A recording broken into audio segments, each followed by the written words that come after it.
തിരുവനന്തപുരം കോർപ്പറേഷനിലെ ഫണ്ട് തട്ടിപ്പിൽ വ്യാപക അറസ്റ്റ്. പട്ടം സർവീസ് സഹകരണ ബാങ്ക് മാനേജറും 2 കോർപ്പറേഷൻ ജീവനക്കാരും ഏജന്റുമാരും ഉൾപ്പെടെ 14 പേരാണ് വിജിലൻസ് പിടിയിലായത്. SC, ST, BPL ഫണ്ടുകളിലാണ് തട്ടിപ്പ് നടത്തിയത്. തിരുവനന്തപുരം കോർപ്പറേഷനിലെ SC, ST ഫണ്ട് തട്ടിപ്പ് കേസിൽ 14 പേർ വിജിലൻസ് പിടിയിൽ. പട്ടം സർവീസ് സഹകരണ ബാങ്ക് മാനേജർ, 2 കോർപ്പറേഷൻ ജീവനക്കാരും ഏജന്റുമാരും ഉൾപ്പെടെയുള്ള 14 പേരാണ് വിജിലൻസ് പിടിയിലായിരിക്കുന്നത്. തദ്ദേശ സ്ഥാപനങ്ങളിലെ പട്ടികവർഗ വിഭാഗങ്ങളിൽപ്പെട്ട സ്ത്രീകൾക്ക് ചെറുകിട ഇടത്തരം സംരംഭങ്ങൾ തുടങ്ങാൻ ജനകീയ ആസൂത്രണ പദ്ധതിയിൽ ഉൾപ്പെടുത്തി വ്യവസായ വകുപ്പ് നൽകുന്ന പണമാണ് തിരിമറി നടത്തി ഒരു സംഘം തട്ടിയെടുത്തത്.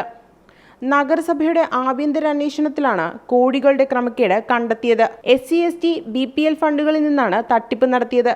പിന്നോക്ക വിഭാഗത്തിലെ സ്ത്രീകൾക്കായുള്ള ജനകീയ ആസൂത്രണ പദ്ധതി സ്കീമുകളിലാണ് ലക്ഷങ്ങളുടെ തട്ടിപ്പ് നടന്നിരിക്കുന്നത്.